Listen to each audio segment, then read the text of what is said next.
little bit of rewind of what the journey of last 6 years looked like. As I mentioned, 2013, I was in India. 2012, in fact, opportunity came in. I was working for a world's 5th largest consulting firm, was asked or given an opportunity if I were to come and live in Japan and do M&A consulting for India-Japan corridor. That's how I came and accepted this opportunity. 2018, I started to invest on myself. I think that's the best investment I've done in my life. I'll tell you the reason why I'm saying so, not because I'm at the GLOBIS stage, but much more than that. And I think this is very important. 2013, when I came in, after 3 days of my landing into Japan and first day to office, I was told that if I don't go to the Japanese school from tomorrow, I wouldn't be able to survive. I was the one non-Japanese against 1,700 Japanese employees. So I was a testing ground on many things, and I was told that I need to learn the language. I started learning the language, 2 years passed, 1.5 years passed, and I probably slowly thinking that I think it will take a decade for me to learn the language. And if I need to be competitive enough in a professional environment, go from Japan to US to UK, wherever, I would probably become redundant if I don't learn the language so quickly. So I have two options. Either I learn the language, be in Japan, or immediately go back to some other country, English-speaking country. So I think I wanted to do something academically, not think where my language stuff. And I entered GLOBIS. I just Googled and I found the GLOBIS, and that's where I applied. Joined as a 2015 pre-MBA within few months, started this. 2018, I'm a graduate. Hori-san, I think I interacted 5 times, always saying about visionary leaders and entrepreneurship. I never imagined what those things meant, to be very honest. But yes, I think God had made already a spark. 2018, when I graduated, I already fell in love with Japan. I never thought that whatever that I've networked, whatever things I've created as a foundation here in Japan, I don't want to lose that sanity and go back to some other country and start from zero. Because this 3 years of graduation taught me a lot of things, especially network as an executive MBA, I think we had 70% of the MBA, with the Japanese colleagues with me or classmates with me. That led to a very firm stand that I want to be in Japan. But on what premise? What do I do? So over my last 5.5 years of professional career, I was an M&A consultant, so working with Japanese and India between M&A, how two countries do business together. And I found that with so much opportunities between India and Japan, there's a lot of emotional interest, but nothing is happening on the ground. Deals are not happening, joint ventures are not coming in, businesses are not coming together, they're not investing. And I found and saw even a lot of things in the boardroom. I've seen boardroom fights. So I thought, okay, what is coming in between is culture. So something must be done around that part. 2018, I saw this opportunity to do something in Japan. And decided to fly the nest in 2019. So I took 6.5 months to make up my mind, okay, I should fly, and became a startup entrepreneur in May 2019 by establishing a company in Japan. We continued our journey slowly. 2023, I think we were kind enough, God was kind. We got an opportunity, one client from European region came to us. We were growing, but that client really boosted us so much revenue that it came like a venture capital investing in and not asking for return. So this was a big thing that happened.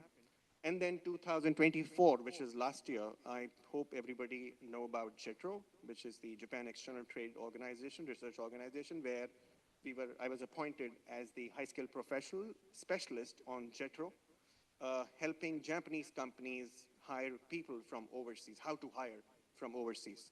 So that was the major game changer. And on the left-hand side, I would like to draw a little bit of emphasis on whatever started from 2012, where I had no idea of coming to Japan, language, MBA, doing a business. Everything happened till 2024. And I think we always say in our life, I was lucky enough, I had luck. To be very honest, in my view, the definition that I wanted to share with each one of you here, and of course people who are online, as I define luck as preparation and opportunity. If you don't have a glass in the open sky, even if the rain falls, you will never get water. So there has to be, opportunity will come by time, but you have to be prepared at that time when the opportunity comes, which means you need to be prepared all the time. So I think that's where the luck really comes in. A little bit of rewind. Moving further, I think it's probably of interest to many of you to understand what did I do and how did I find the problem and what was the problem. I think in many scenarios, if we intellectually think, sometimes we really go deep and understand the country problems or people problem. But sometimes there is, the opportunity comes first. Sometimes opportunity comes second. For us, I think for me, working for Japan for almost 7.5, 8 years, the seed was already sown over innovation, over years. There was no innovation. I'm not a tech guy, so I didn't think about anything about technology here to bring. I didn't think anything about infrastructure. But what was there was I and we identified a market to serve. I think that was a very important. What was the problem to serve? In India-Japan corridor, we saw it lacks mid-sized consulting firms that can help Indian and Japanese companies to successfully implement their global expansion strategies, and which was a lot around people and culture. I know it sounds a very vague, very big words, but we actually went into deep, and I'll show you how. On the right-hand side, when I say mid-sized consulting firm, coming from a big four consulting firm, I mean, it was very easy for me to understand that our Japanese companies who are looking for overseas expansion strategies, not everybody can afford global companies. There has to be somebody who should fly the nest from big consulting firms, start mid-career, and do something, and that's what we did. I think for people who are already belonging from GLOBIS, everybody understand what 3Cs means, right? But here the 3Cs, which we saw was different, working in India-Japan corridor particularly. We saw that most of the Japanese and Indian companies were thinking about, when investing in each other, they were thinking about currency risk, commercial risk, and country risk. We thought, okay, we will do a lot about the fourth C, which we identified as a cultural risk. Nobody was thinking, everybody was working on, oh, India is good, Japan is good, let's invest. But I think everything was dying on the culture side. Whenever you meet people, it falls down. We started with that idea, okay, let's open a company which will be doing cross-cultural management workshops for India and Japan. We pivoted that in 3 months, and I'll show you why later. But yes, the foundation of this story, why we started and what we did, we are right now a people consulting and business consulting firm. The story elements, strengths, motivation behind taking leap of faith was as follows. We saw very quickly opportunity gap of engineering talent in Japan, 730,000 Japan expect by 2030, which is, I think, a huge number for any country to fulfill. And India, Asia, I think is not enough to do that. To see, we saw it was very clear that the country to country, there was a strategic dependency. We knew that Japan lacks people. We knew that India is overproducing after China back then. Of course, we've exceeded the number now. We knew that G2G has a strong relationship, government to government. It's a fantastic political relationship that India enjoys with Japan. And I'm setting that this context for everybody to probably start thinking like that. If you are trying to do something for long term, you need to see what is the context, because it really helps, right? Fourth one, I think confidence from local people, close people. I have spent enough time to understand people, understand me, and me understand people, to be able to see, okay, what are their needs and dependencies to grow. And the fifth one is my favorite. I believe I had no insecurity in life to take up this leap of faith and start this business, leaving a fancy office, fancy job, fancy cabin, and come out and start from zero once again after spending almost 60.5 years of my professional life in a country which doesn't belong to me back then. I love this country. Now, what happened, and little bit deep diving into what we saw in Japan market. So tapping the untapped opportunity in Japan, particularly on the IT side, we were seeing on the job opening side, this was the data back then, that's why it's dated in 2021, for you to understand why we did that. You can see the number on the left-hand side, the job opening to applicants ratio, and on the right-hand side, you can see job changes by IT engineers. There is too much demand, but nobody is ready to change. which means they needed more people.